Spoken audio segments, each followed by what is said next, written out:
seras-tu mon frère, ma sœur? Il est grand temps pour toi et pour moi que nous puissions rencontrer, que nous puissions préparer notre rencontre avec le Seigneur Jésus. Sois compté réellement au milieu de ceux-là qui ont décidé de se garder purs. Nous sommes là, l'Église ESSEC prépare le peuple de Dieu à la rencontre avec le Seigneur Jésus. Dès que vous entrez dans l'enclos du jardin botanique de Kinshasa et que vous vous annoncez que vous venez à l'église, toutes les portes vous sont ouvertes. Nous avons un culte dominical, un grand programme du culte dominical, chaque dimanche à partir de 9 h et il se termine vers le 12 h, afin de pouvoir gagner un moment ensemble d'adoration, de louange, d'écoute de la parole de Dieu et d'expérience, de partage d'expériences, de puissance et de merveilles de Dieu.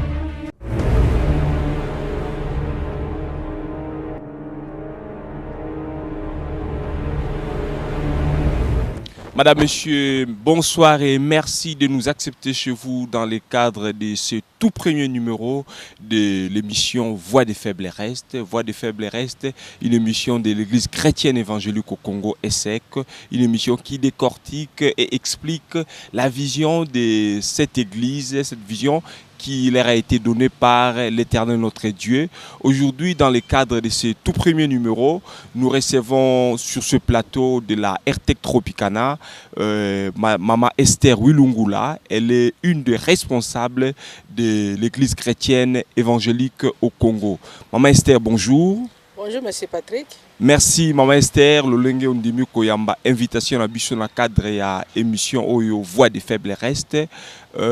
Motuna Liboso, tu ba nani nde Faibles Restes. Merci mingi ndeko Patrick na Faible Reste tolingi tolo ba oyo ba ponaki kosala lolengi ya bato nyonso te. Po tomoni ete meme tango Yesu Masiya ayaki na mokili oyo alobaki ete nzela oyo ememaka na libungi eza munene ebele nde bakotaka, me nzela oyo ememaka na lobiko oyo ememaka na lobiko ezali muke pe mukie nde bakotaka na yango. Nde yango Faible Reste mpona biso ezali ba oyo bandimi koleka na nzela ya mukie, nzela oyo bato ebele balekaka te. Très bien, mais tozonga mwa muke sima cette vision là Yozali Moko Yaba, responsable na kati ya Église chrétienne évangélique au Congo. Okoki ko pesa biso un peu genèse ya vision ana lolenge nini et comment que vision ane va en place ti et se concrétiser ti na mokolo lelo. Merci pona motuna wana na kanisi pona baike o balandaki biso to lobaki nano ndenge nini to bandaki église. Po vision yango e botami na kati na tango tobandi église esika kani oyo Nzambe abengaki biso kosala. Tango tososoli mokano na Nzambe ete esengelaki tobanda église Nzambe atia biso à part po ete tosalela ye na kati na église ESSEC. Ezali na tango wana nde Nzambe asile ko déposer vision na kati na motema na biso. A partir ya constat oyo ezali kosalema. Ya komona ete lelo soki otali à cause ya mondialisation, à cause ya ba évolution technologique et scientifique, tozali komona ete liloba ya Nzambe ebandi kokoma réglé de nini légué en seconde position à cause ya ba intérêt égoïste ya ba individu. Donc mutu ye moko basali ya Nzambe pe bato bakomi au centre ya makambo nyonso, bango moko bakomi au centre, liloba ya Nzambe ekomi na ekei sima. Nde yango Nzambe asile kopesa biso vision wana o ya ba reste. Parce que esengeni même na société nyonso, même na tango ya Israël, même ata batu nyonso babande ko pengwa, babande ko se détourner na Nzambe. Muke babande ko tikala quand même. Bango nyonso te babande ko pengwa. Ne tango Nzambe ebisaki biso a partir ya wana na komona ndenge makambo ezoleka na mokili, na komona ndenge makambo ezoleka na kati na ba église, na mboka na biso pe ailleurs. nde ayebisaki biso te esengelaki biso toforme église oyo ya bareste apesaki biso vision sikoyo ya bareste ke esengeli bareste bazala to soki bato nyonso batengami bazali kosala lolenge ya mabe ata basali ya nzambe bapengwi ata bakretien ata mokili mobimba epengwi to ezali na kati na oyo bazali kosala ebele me esengeli biso totikala moke totikala na kati na bonzambe na kati na liloba ya nzambe na kati na kotambwisama ndenge nzambe eleki ezali na ntango nzambe abengi biso na kati na evre oyo na kati na eglize eseke nde apesi na mosali na ye Pasteur Cosma Olungula balongela vision wana ya bareste. Très bien maman, vision bareste, mais vision yango nzamba lobi eza limité na RDC Awato, c'est une vision mondiale. Les restes là, on va les trouver seulement ici ou bien même les restes qui sont ailleurs. Merci beaucoup pour la question. Je crois que les restes ezali mutu nyonso oyo andimi à prendre décision parce que pour être un reste, d'abord il faut mutu se décider. Apona. Parce que Nzambe atiaka biso toujours devant un choix. Choix ya malamu, choix ya mabe. Yo moko oponi oyo nyonso na mokili mobimba akopona eti atika na kati ya loba Nzambe atika na kati na kobanga Nzambe asa lolenge ya bato nyonso te akozala reste. Eza na kati na République démocratique du Congo, eza na Afrique na ba pays nyonso pe na mikili nyonso reste akozala kaka. Très bien. Toza kokoba toujours na kati ya vision wana, tulingi comme une explication au limbola biso vraiment ba référence biblique nini oyo et permettant que binobo asseoir vision oyo koko permettre de communiquer le lot et pas ya peuple de Dieu. Merci mingi papa Patrick. Ba référence biblique ezali soti totangi na mokanda ya Esaïe. Esaïe chapitre 1 bokomona ba référence oyo ndenge Nzambe alobaki na kati ya ba faible reste. Donc, ce qui est tangi mokanda ya Esaïe, chapitre 1, verset 9, beaucoup de référence wana ya bareste. Ce qui est tangi sous na mokanda ya Esaïe, chapitre 4, verset 3, beaucoup de référence wana ya bareste.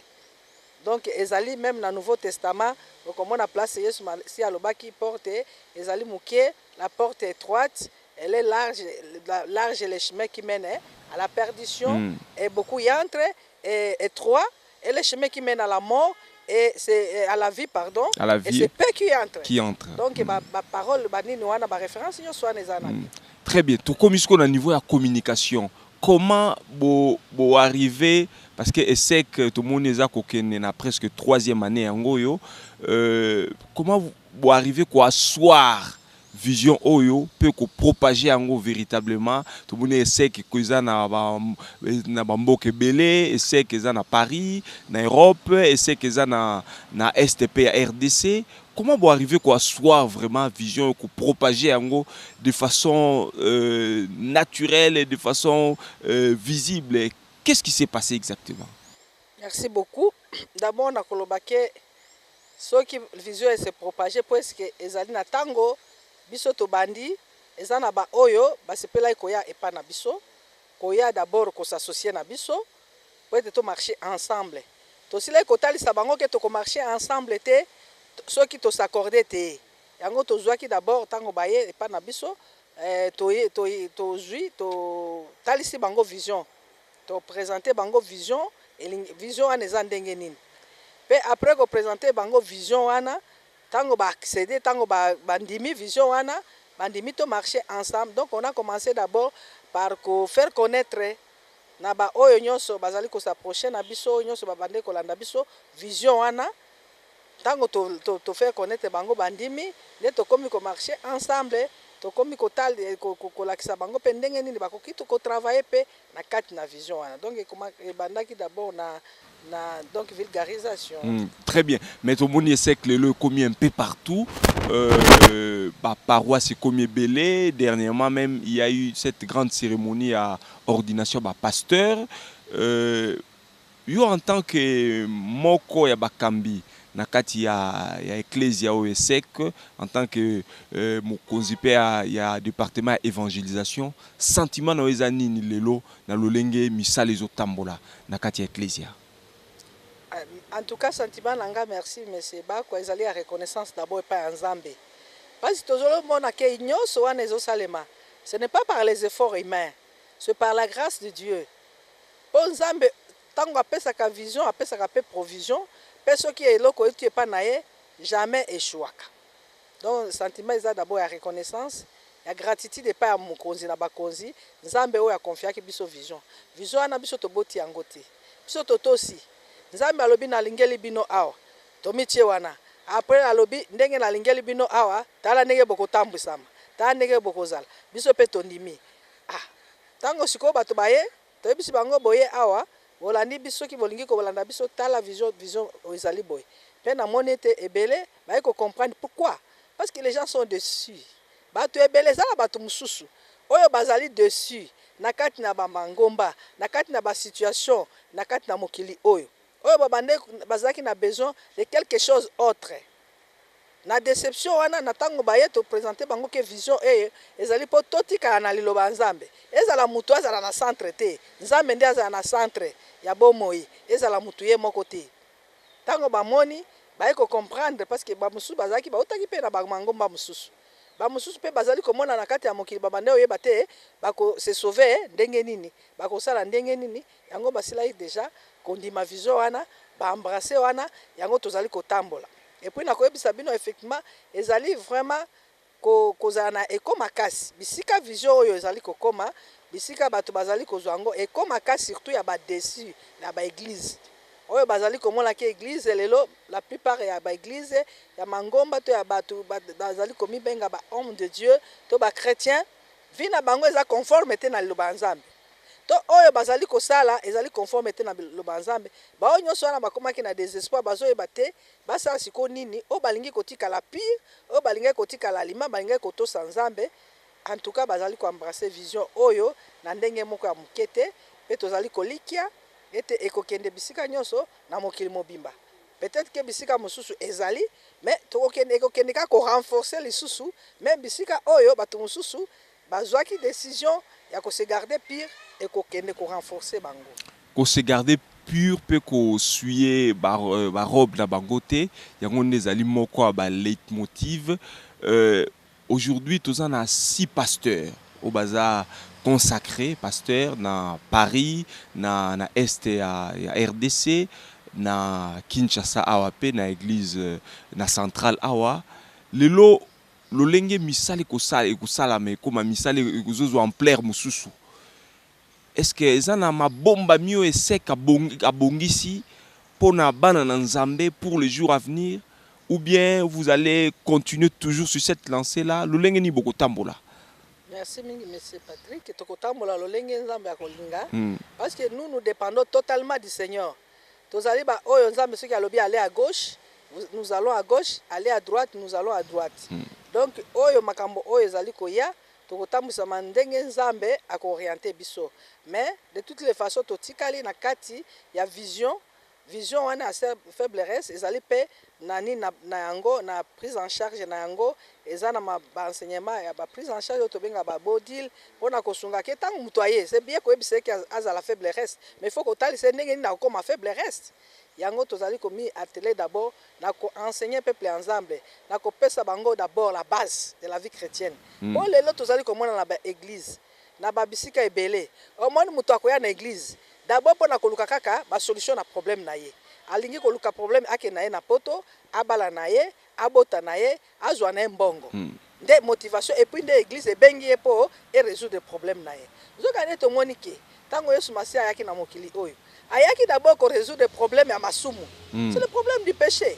Parce que le grand problème de l'homme c'est le péché. Mais monite maman la katuma lo bato monite wala bino boko mi pe ko ramener à contre-courant parce que ba église belé na mboka na biso na RDC ba kusulu ba lobi mingi makamba prospérité makamba miracle mais c'est que y na moi particularité nango bo monite que na bongo boko zanga batu.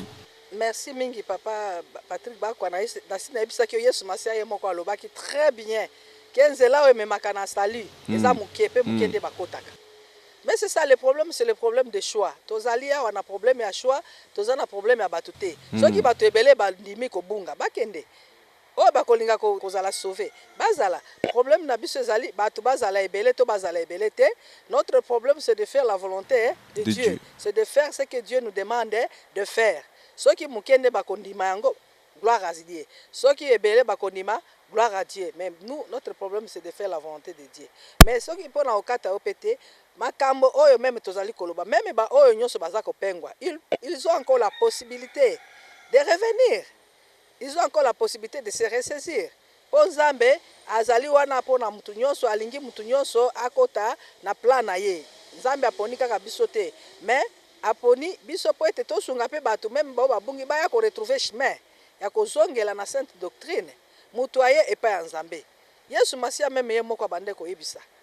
Que chercher premièrement le royaume des cieux. Bo lukanano bo konzi alikolo. Pe nyonso ko bakisa malikolo. Ndenge nini yo koluka matabisi olie ya koluka nano eloko oyo esengeli oyo nyonso tozoluka mabala kokende poto mbongo mezaba matabisi Nzambe apesaka biso likolo ya sali likolo ya lobiko oyo et puis balobi très bien na kati na loba na Nzambe soki yo muto yambi Yesu lokola mokonzi pe mobikisi na yo oza na kati ya mokili moza mokili oyo te okomi citoyen de la cité céleste wana elobami na mokanda Ephésiens et puis en Jésus Christ nous sommes assis dans les lieux célestes na kati na Yesu. Et puis ceux qui sont assis dans les lieux célestes, tant que tu as mis Yesu, essayez de s'affectionner aux choses d'en haut. Ça c'est la Bible qui le dit. Mais bazali ko tia accent sur le matériel, sur le miracle. Bazo tia accent sur quoi?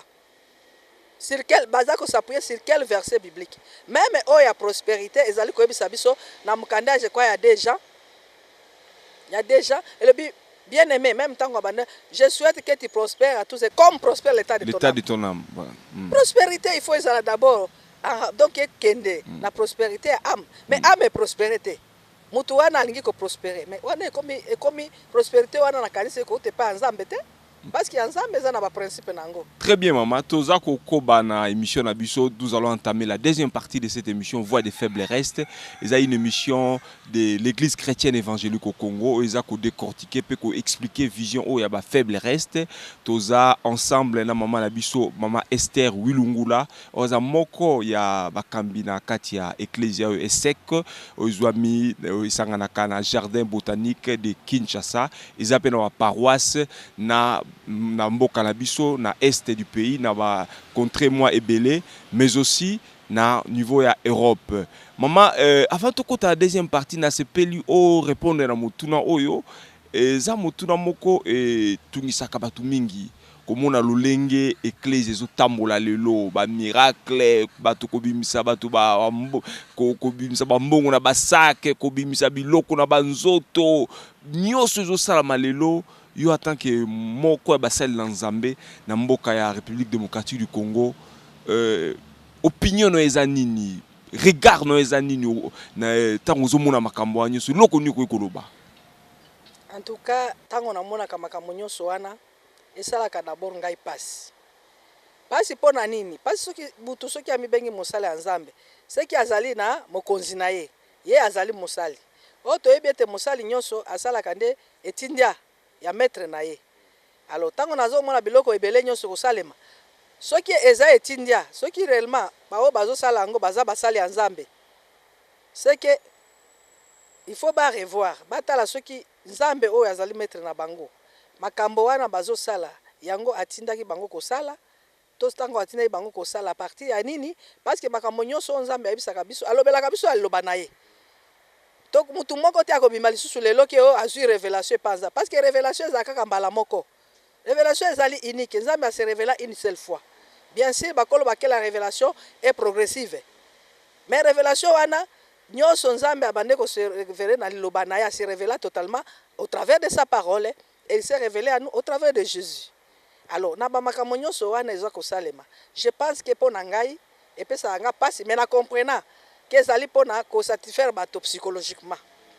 Eza neti mutu atali problème nini eza bato nzala bampiaka eleki eloko nito ko sepesa bango psychologiquement ala to sala boy. Deux ans Nzambete. En même temps en tout cas d'une façon générale eza Nzambete. Ya solo ba miracle musu ba makabika mususu ya Nzambe ezali. Otoko exclure te. Mais ya mususu ezali ako satisfaire bato to bengaka donc les miracles psychologiques, bien psychiques. Souvent pesa conduit par ma maman. Oui. Yo en tant que maman Souvent ma maman fait baza à l'origine il y a un miracle belé la mboka na biso. Bon, bien sûr, ezali ba maman mais ba papa pe bazali tozali komona na état de la télévision na ba papa pe belé bazali kokota mais d'une façon générale ba maman pourquoi parce que maman maman agisaka na cœur. Maman sentiment na ezaka facilement touché. Mobali mingi ba agisaka na mitu. Mobali mingi il faut d'abord réfléchir agir mais la femme c'est le cœur. C'est pourquoi que na makambo belé wana basi nde bazaka ba victime pe yeba na Bible. Basi bazaka ba victime mingi à cause ya position à motema na ya position na bango basi les femmes sont plus des êtres sentimentales. Oyo ke motema na bango nde simba makaliboso ke mayele na bango. Mais sinon même pe ba mibali bazozwama mais to moni yango ke ezali pour la satisfaire psychologiquement les gens. Batu baza na nzala il faut qu'on satisfaire psychologiquement que tango koya kuna mwanza anayo kosila. Il faut qu'on satisfaire mutu akalisi ke et puis de deux c'est un peu africanisé hein.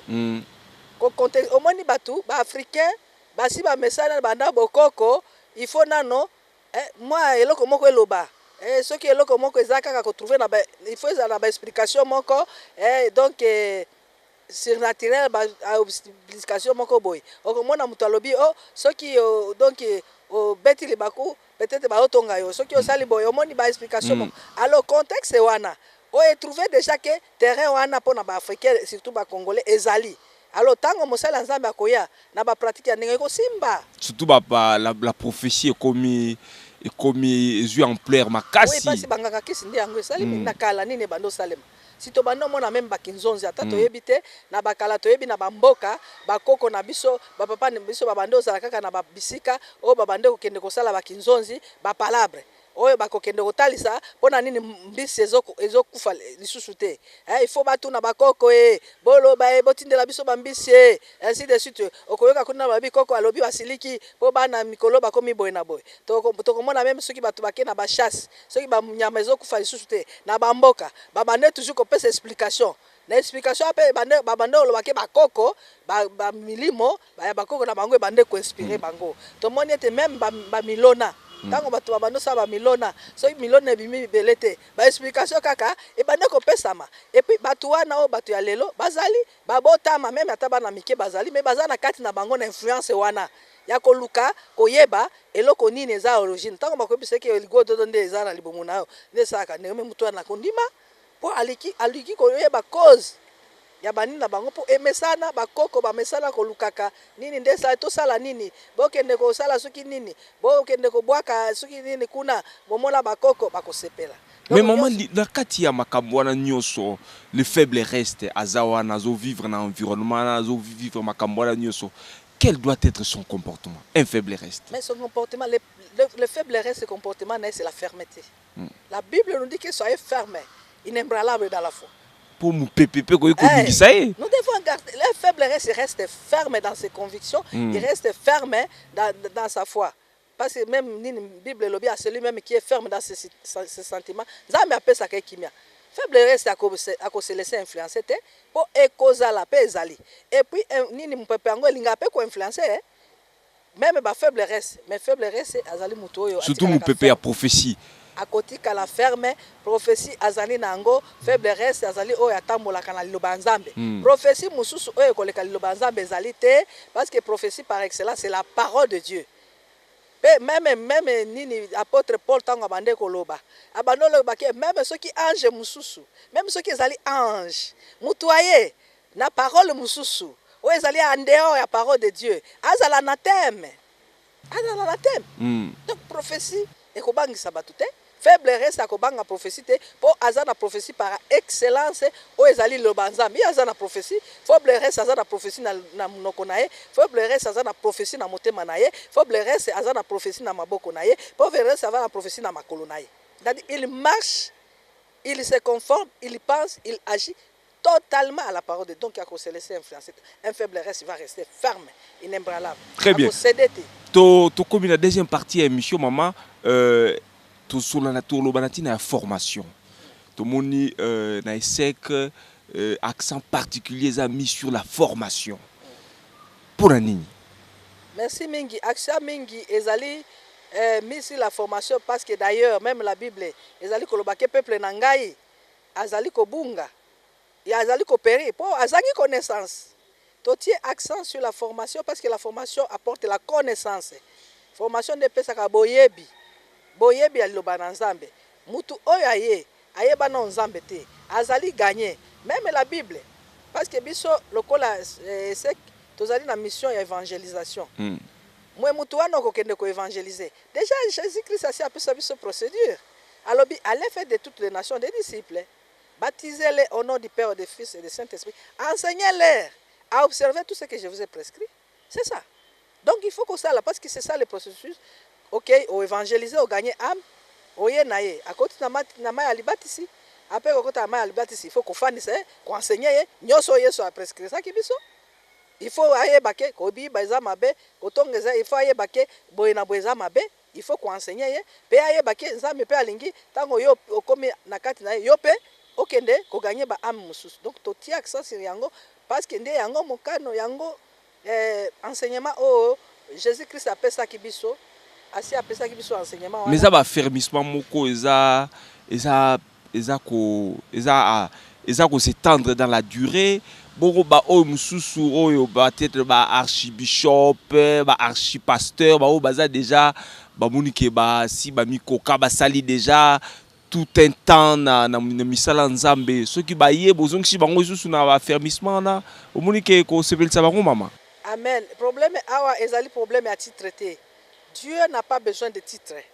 Dieu a besoin de ceux qui l'obéissent. Nzambe azala besoin ya mutu oyo azali kotosa ye pe oyo azali komikitisa. Na makolo na Nzambe azala besoin ya titre traité parce que tango akoyaka Nzambe akoluka ba titre traité. Akoluka nde ba yenge bene, akoluka nde ba oyo ba sila ko se garder pur. Ce qui fait que ceux qui oyo ami bengi archi. Ami bengi ceux qui pape, ami bengi ceux qui nan na habité ba terme belé. Si se rend compte qu'il s'est égaré, à se rendre compte qu'il a zaté, mais Nzambe azosela ye. Pour ceux qui atikali accroché na ba titre, mais titre on ne côté sa biso na lola te. Titre côté sa mutu moko te na lola. D'ailleurs, balobi ke kutu ba oyo bazali komi pesa baza komi tombola pona ko enseigner ba mususu. Nde ba kozala juger sévèrement. Tango ya kozana titre wana, azali seul ndenge mokonzi alobaki te. Mais kaka nini wana eko sambisa na monike biso nyonso esengeli tozala humble. To similier parce que Nzambe alobi to mikitisa na puissance ya loboko na ende akotombola biso. Oyo amitombola ka Nzambe akokitisa ye, oyo amikitisi Nzambe alobi akotombola ye. Ce n'est pas tard, et un problème à titre traité ceux qui mutu se rendre compte que nanu apengwaki. Ete boyebi wana azana nango te po alingi kozala nango azui kazaka na ya bwaki ya ba titre wana parce que ce sont des choses aye na makolo ya Nzambe na kanisi ke pona nga akogagner. Namoni na cadre ya formation mama tozomona évangélisation des apenza fondement ya ngomba l'église chrétienne évangélique au Congo. Est-ce que ko yebisa biso la stratégie ni les a mise en place pour lelo boari église chrétienne évangélique au Congo est arrivé ko dépeupler les camps ya Satan puis ko peupler les camps de Dieu. Merci mingi Ndeko Patrick. La stratégie c'est d'abord de se disposer d'aller vers eux. Parce que mingi lelo ba église toza ko zelande batu ba ya vers biso. Jésus jamais alobate ke bozela mokili e ya na église. Ya alobaki ke église nde kende vers mokili. Mais ba église biso ba bi Yesu basia yimoka osala. Yimoka obeka batu. Ceux qui balobaka ndenge wana ba église wana zoloba ndenge wana soki za bazali batomboki. Donc qui kobenga bango qui sont des rebelles. Ceux qui ba mi bengi église c'est que une église c'est-à-dire c'est une épouse. Église ezali communauté ya oyo ezali ko regrouper ba oyo bandimela Yesu comme Seigneur et Sauveur. Ba oyo ba ezali ko zwa Jésus comme leur maître. Alors ceux qui bango wana ceux qui nde ba mi bengi église et que bazo sala ndenge maître alobité baza na botomboki parce que Nzambe Jésus qui s'appelle ça qui ordre. Il a donné un ordre qu'on appelle toujours l'ordre suprême, d'aller faire de toutes les nations des disciples. Mais il y a pesi mokano et puis ezali à l'impératif, c'est un ordre. Il y a lobi bokende, après bolobi yende asala. Omoni ki eza botomboki. Mokonzi apesi ordre, yo lobi te yonde sala ordre wana. Donc na kanisi ete ba église wana bazana kati ya rébellion par rapport à l'ordre suprême, par rapport à leur maître qui avait déjà donné un ordre à pesi un impératif. Mobeko batosaka badiskitaka yango te. Yesu Masiya za mokonzi na biso tango apesi mobeko tokei. Tokoloba te ke biso tokende te. Yo nde mema bango. Pe tokoloba te ke biso tokende te tozeli bango. Il a clairement défini son ordre de mission. Sa mission, allez, faites de toutes les nations. Biso église fenge tokende. Vers ba âme perdue. Tokende koluka bango. Pe to memela bango kolo. C'est pourquoi même Jésus, tango abengaki nini Pierre. Alors Pierre akutaki azolo bambisi. Aebisi ye olanda ngai na okomisa yo molobi ya mbisi. Mbisi balobaka ngo wapi? Soki yo oza molobi mbisi. Ovandi na ndako na olobi mbisi nde ya. Mbisi ekoyaka? Mbisi ekoyaka ta ba miseleke te ndeko. Soki yo zelaka na ndako na yo miseleke tokomona bakankrela nde bakoya. Okomona ba nini ba fourmi, okomona ba gecko bakoya. Mais ceux qui ont l'ingimbi, qui ont des nous devons aller trouver les gens là où ils sont. On a kobimisa bango na mokili, koya bango na nkolo. C'est ça. Parce que nous sommes des pêcheurs d'hommes. Mais la moisson est grande, il y a peu d'ouvriers. Est-ce que l'Église chrétienne évangélique au Congo peut aujourd'hui se dire qu'il a assez d'ouvriers pour atteindre sur le champ? L'Église chrétienne évangélique au Congo, azana ba ouvrier ebelete, mais nzambe azana ba ouvrier. Ba ouvrier ebele bazali. Et puis même Yesu ye moko asila ko remarquer yango que marché zali munene église donc ba ouvrier bazamuke mais alors qui prier le maître de la moisson. Assez un peu déjà stratégie. Est-ce que ça là ba ouvrier ebele te mais to yebi déjà basi ba pesi biso déjà eloko nto ko sala tango ba ouvrier bazamuke to ko prier le maître de la moisson d'envoyer les ouvriers dans sa moisson mais à susciter ba ouvrier naï. Maman to komi na troisième partie émission avant to chuter tolinto le bernatina ya particularité peut au moins na kati ya ESSEC église chrétienne évangélique au Congo tozomona ba albinos tozomona ba sourds-muets tozomona ba aveugles ba catégorie moko o ezali vulnérable pour la nini bo ponika kako sangana na ba catégorie. Merci mingi to poni ko sangana na catégorie na des raisons. D'abord, c'est la vision. La vision à faible reste. Parce que faible reste, le bazaba, oh, et basa la kate, les bâtonnets sont baso sale. Ce qui n'a pas dans contexte actuel. Contexte actuel, ils allaient à matérialisme. Contexte actuel, ils allaient à égoïsme. Aux alliés, de l'autre côté, on ne représentait rien. Contexte actuel, les Angandais n'ont gagné. Parce que quand quelqu'un est égoïste, il voit ses intérêts. Il ne voit pas les intérêts des autres. Le contexte actuel, il y a une église ébélée. Dans le contexte à l'élo. Ezali na contexte wana parce que si loba mi penza mi pe loba kiango que vers les derniers temps les hommes seront égoïstes, amis de l'argent, ainsi de suite. Makamwa ne se loba mi. Alors, faible reste azali oyo aboyi kozala contexte wana. Ya kozala égoïste, il faut c'est égoïste donc il faut ata non intérêt à mususu. Ya yete. Mais batu oyo bataille la kaba intérêt te. Oyo babwa kami. Sour azana loko nini akomemela ba oyo batala ka intérêt na bango. Albinos d'ailleurs de par ba culture na biso, de par ba société na biso, baza déjà na ba préjugés. Ba albinos baza batu moko balobi, baza ka batu moko déjà ba porter malade. Okutani na kati na ye na balabala, il faut mi bwa ke la soya po ko malade. Olai na ndako, soki olingio bimba ko kende toilette, soki olaki ete okuta ya lozela yo. Donc ba contexte ba moni ki albinos baza esprit. Donc ba préjugé les kimi. Préjugé les kebele. Nana okende vers bango. Il faut ka ba reste. Oyo bandimi ko sa mokana nzambe. Oyo bandimi ko kende. Poto lobi nzambe alobaki, quelle est la religion pire? La religion pire ezali ako kopesa elamba na oyo azali kolatisa oyo azali mutakala. Ezali kopesa bilei na oyo azangi. Ezali ko secourir oyo aza faible. Jésus alobaki emoko. Père Jésus alobaki mutu nyonso akoloba azosala nzambe. Mais azosala prochain te. Mais azobikosa. Yango alobaki même tango akoya. Alobaki nazaki na prison. Kotala nazaki malade. Oye kotala ngati. Nazaki na bokolo. Nazaki na bwebo. Batu bakomana otala kotuna. Metango nini? Tomona ngabi. Tango nyonso bande kosalela te. Na moninga na yo waneza ndi na ngai te bande kosala. Donc na contexte oyo ya lelo ya égoïsme, ya la personne habite à centre na ye moko inde ya gagner ba chef spirituel. Balingi bato bakoya ko semer po bango bafwama bakoma ba grand jipe bakende poto bao mususu kaka nani akende pe asu na akende pe albinos babangi kuto albinos soki seke ya ye na église peut-être akoyala ba malheur soki oke pa na ye peut-être okobota pe bandundu akokontaminer ki albinos nde yango lokola biso toza ba faible reste tondimi kosala onkolo azali koyebisa biso tosala tondimi kotambola na kati na lobanzambe yango toke vers bango même Yesu Masia asia lobaki même tango kosala ba festin okosala fête kobenga te bato oyo baza bavwama oyo kelobi nango mpe bango bakosala fête na bango bakobenga yo abi meme ntango okosala fête benga baesopie baoyo bakorandela eloko moko te po ete yo récompense na yo ozela yango nde epai ya nzambe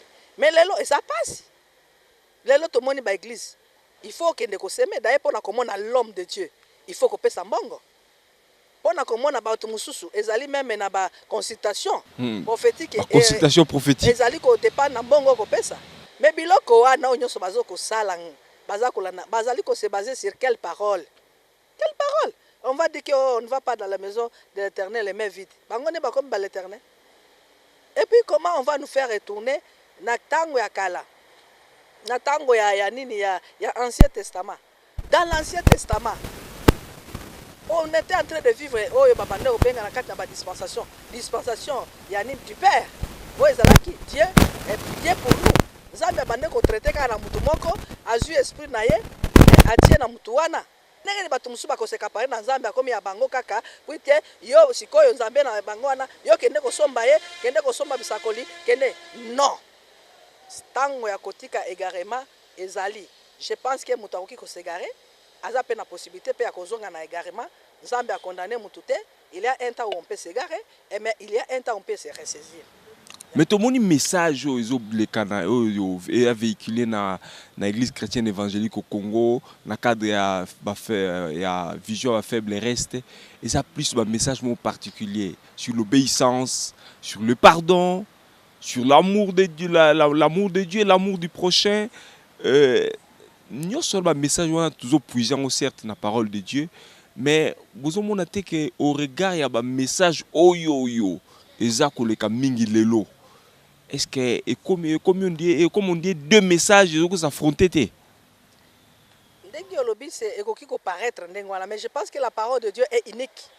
Liloba nzambe ekotika laka liloba nzambe. La Bible nous dit que tout passera sauf la parole de Dieu. Loko la parole de Dieu ekozala altéré te. Ata muto altéré yango mais yango ekotika laka kaka inaltérable. Muto ako altéré na ndenge na mais la parole de Dieu reste. Nakanise ke wana nde koyebana.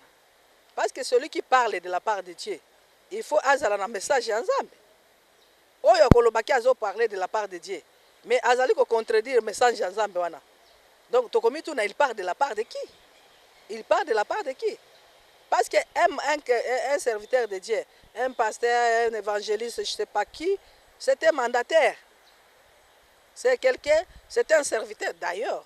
Un serviteur, c'est quelqu'un qui dépend de son maître, quelqu'un qui fait comme son maître, quelqu'un qui fait ce que son maître lui demande de faire. Maintenant, nous okolobake ozosala ozamusala ya nzambe mais ozosala tozoteya oyo ezali na kati na liloba nzambe to ozali kozwa liloba nzambe soi-disant liloba nzambe d'ordre ya présence odipe nango ozwi liloba nzambe ekomi instrument na yo peut-être ekomi moyen na yo ya kogagner vie. Non, là on va se dire on est serviteur de qui? Et même si on était serviteur de Dieu, s'il arrivait qu'à cause de la contexte actuel, à cause de la séduction, on doit t'engami. Parce que la Bible est même dans la fin, que la bataille est difficile. Même les élus pourront être tentés. Les élus pouvaient même abandonner leur foi. Mais ce que Dieu veut, c'est que même toi, qui est déjà tenté, si tu es tombé dans la tentation à cause du temps difficile, mais Nzambe maboko na ezali ouvert. Dieu attend toujours que celui qui est perdu revienne. Azongelaye. Nzambe azako condamner mutute, azako juger te mais alingi, oyo ayebiki apengwaki à cause ya lipa, apengwi à cause de la séduction du moment, apengwi à cause de la élévation. Parce que Satan a bangaka mutute. Hein? Satan a kene ko tenter Jésus. Jésus, il était 100% Dieu, 100% homme. Satan a ebaki wana zanzambe. Na kene ko tenter.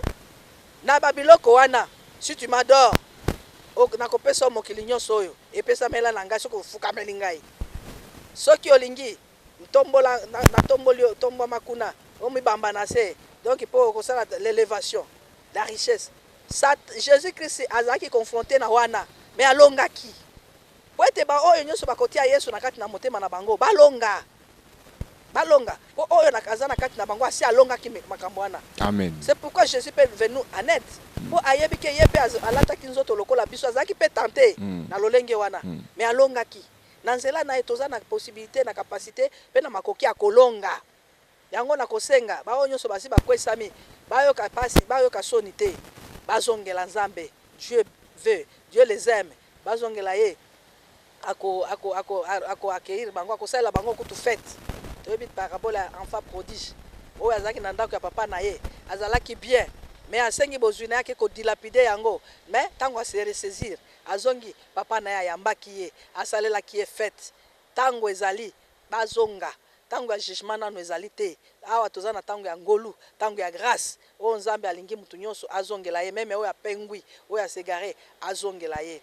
Tozonga na kati na nzela ya nzambe totika quartier liloba ya nzambe mpona ba intérêt na biso moko. C'est pourquoi komona lelo ba église ebe balingi esu ko affermer peuple ya nzambe te. Pona ni parce que balingi ba peuple ya nzambe batika ba ignorant. Parce que quand quelqu'un est ignorant, Bible yo mongango moko lobiki oko périr. Oko zanga ko périr te. Mon peuple périt. Motuna Souka, dans Romains 10, 17, Batali Sibiso, que la foi vient de ce qu'on entend. Le faible reste. Ni ne sengeli ayoka na mokili ya lelo na tango yo, ni ne sengeli pe ayoka. D'abord faible reste eloko esengali ayoka. Lelo ezali koloba ete Nzambe asilaki déjà koya vers biso. Ya liboso faible reste akoyoka lelo oyo nyonso alingi kozala faible reste akoyeba ete Nzambe asi apesaki biso sali au travers mwana na Yesu Masia. Yesu Masia ezali déjà don oyo Nzambe asilaki kopesa biso na nzela na ete biso tozwa lobiko. Pe tango Yesu Masia azali lokola don oyo Nzambe asi apesaki biso pona lobiko tozali d'abord na besoin ya kosala ba effort te. Ezali pona mbongo na biso te, pona semence te, ezali te pona soki eloko moko te, pona ba magrododo te, ata bako bimiso na biloko na nzoto, ata okozwa soki bandako, ata okokende poto, ata okozwa bana sang, ata okosomba ba mituka ba voiture oza na ba compte à banque. Soki yo ondimi sali oyo, Nzambe apesa na pamba au travers Jésus-Christ, okomona Nzambe te. Faible reste, il faut aller d'abord à liboso que Nzambe c'est là qui ko pouvoir la solution à mutu na côté de la biso Jésus. Faible reste, il faut aller était problème à mutu za lisumu. Le problème de ya mutu za lisumu. Problème à mutu za d'abord kokote, eza tata moi cité.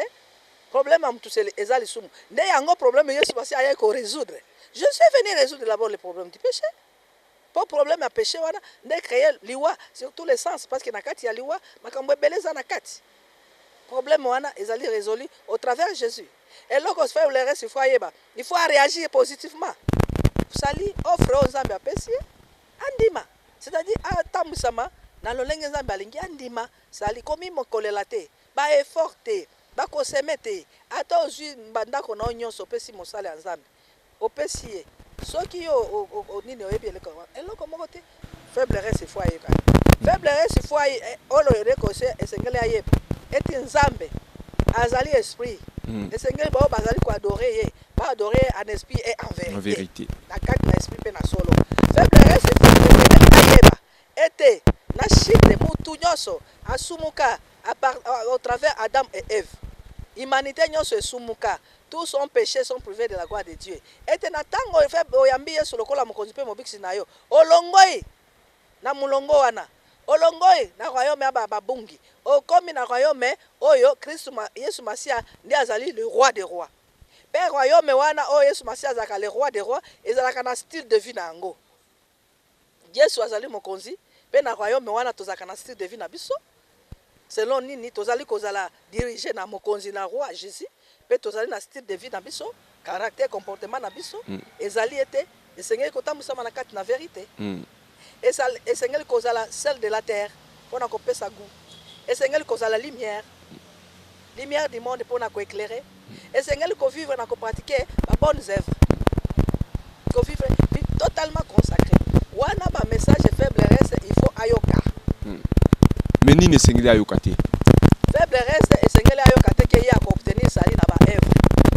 Faible reste esengeli te ayoka ke ye po ye Nzambe asepela na ye il faut akabola kambongo na ba il faut asaimer tout ça. Faible reste esengeli ayoka wana te. Faible reste esengeli te ayoka ke ye po na ye besoin na ye ezali d'abord ya ko résoudre ba problème na ye ya mokili. Faible reste esengeli ayoka wana te. Parce que la Bible nous dit, si en Jésus-Christ était tozali assis nani na les céleste, tous affectionnés na makambo ya likolo et non makambo ya nini ya se. Faiblesse esengeli ayokate, bayebise ke aza mutu ya mokili. Que a travaillé kaka pona kozali pa, a travaillé kaka pona kosomba mituka, a travaillé kaka donc aya kaka kosamela aya kaka pa nzambe po asomba mituka, po akende poto, po abala, po abota, po abika, tout ça donc po azwa ba résolution ya problème na ya mokili oyo. Faiblesse ayoka kamwana te. Wana esengeli ayoka te. Faiblesse esengeli te il y a qu'on s'affectionner la Babiloko ya se parce qu'il y a mutu ya mokilité. La Bible nous dit que nous sommes dans le monde et nous ne sommes pas du monde. Monde ezali ennemi ya mokristo mokili lokola système. Mais tango to se faiblesse akomi ko luka biloko ya mokili ezali amibi faiblesse akoki ko yoka makambo ya ndenge wana te. Yango même apôtre Paul abande ko loba na nini na ba épître na ba Corinthiens. Que soki ezali kaka pona vie oyo ne bozali croire en Jésus. Vous êtes le plus malheureux de tous les hommes. Voilà. Faiblesse ifongale ayoka ayebango. Soki bakomi ko ebisa ye kete ayepa Yesu po akobota, ayepa na Yesu Masia aokende poto, ayepa na Yesu Masia akobakisa mituka, ayepa na Yesu Masia akoma grand, akoma président de la République to ministre to PDG, ayepa na Yesu ainsi de suite. Pona kaka biloko wana ayokati. Po wana eza évangile. Parce que Yesu Masia éradikaki alobaki yango po akutaki Yesu Masia ayekaka na mokili akuta bato na le même problème. Ba problème ya nzala, ba problème ya ba bokono, ba problème ebani lelo te. Même à l'époque de Jésus, il a trouvé ce problème. En fait année que pauvre bazalaki, ba aveugle bazalaki, ba sopie bazalaki, abande ko bikisa, oyo ba ko bikisa, abande ko sala, oyo ba ko sala, mais ayebisaki bango. Ne vous inquiétez pas pour votre vie. De quoi vous allez manger, de quoi vous serez vêtis. Ne vous inquiétez pas, parce que toutes ces choses, ce sont les païens qui les recherchent. Mais pour vous, cherchez premièrement le royaume des cieux et sa justice. Amen. Et toutes ces choses vous seront données par-dessus. Voilà, c'est ce que notre maître nous a dit. Voilà, merci beaucoup Maman Nabiso Esther Wilungula ezalaki yone motozalaki invité na biso ya numéro ya liboso ya voix des faibles restes bino bandeko bolandi biso de partout nzambe apambola bino tokutani au prochain numéro. Bye bye.